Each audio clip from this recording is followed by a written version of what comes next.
how long since you were the younger Stewart Cink trying to qualify for the U.S. Open, and here you are, what, 20-something years later?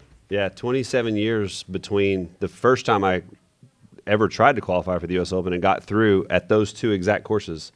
So in 1996, I made it through, played in the U.S. Open at Oakland Hills for my first U.S. Open, and then that was when I was 23. And here I am 50, and I made it through again from the same courses. Yeah, we're not getting any younger, are we? And my wife's been caddying for me, so she was out there for all 36. We got her a pull cart. Working her hard.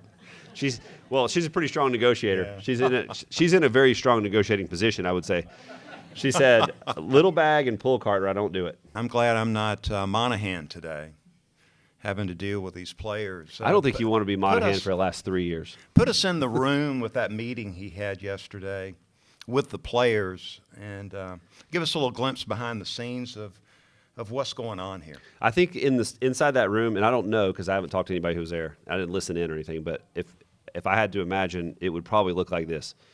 You're the guy who's at the podium who for 3 years now has said, I have all of your backs, and we are not going to stand for these guys leaving and taking a big bag of money to go and play on some new tour that is trying to poach all of our assets.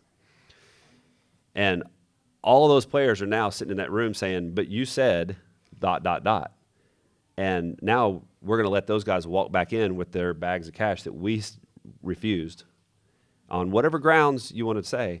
And now you're going to let them walk back in. And by the way, about 10% of the people in that room are going to be on the outside looking in.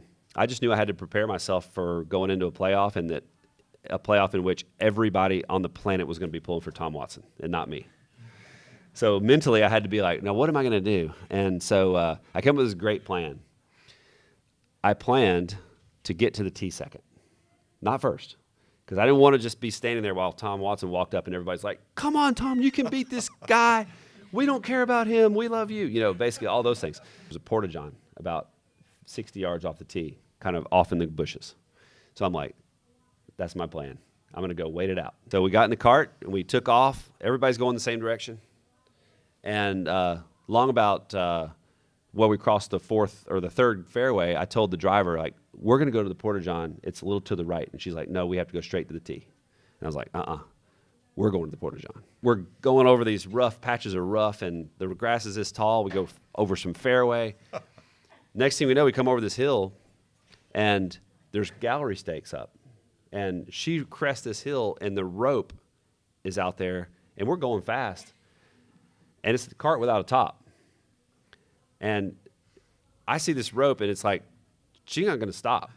So I jump out and kind of like scuttle myself to a stop, and grass up past my knees, dust everywhere. She plows into the rope.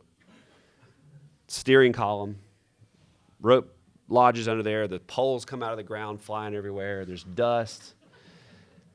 I mean, my heart rate's like 200, and I'm about to start a playoff. That wasn't part of the plan.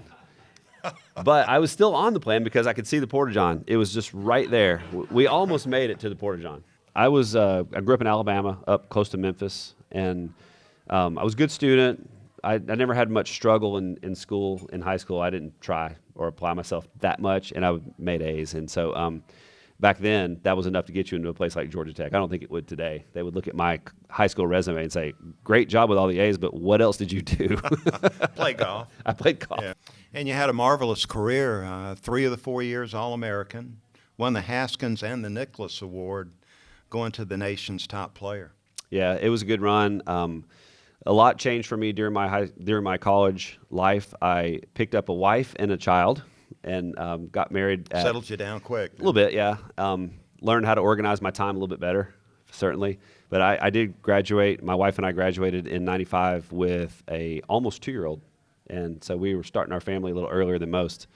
So that was a big change for us, and it, golf could have gone either direction for me when that happened, when that big change occurred. But for me, it definitely went the good way, because I learned how to be very efficient with my practice, and I just became an adult pretty fast. And I felt like I was an adult competing against a bunch of kids.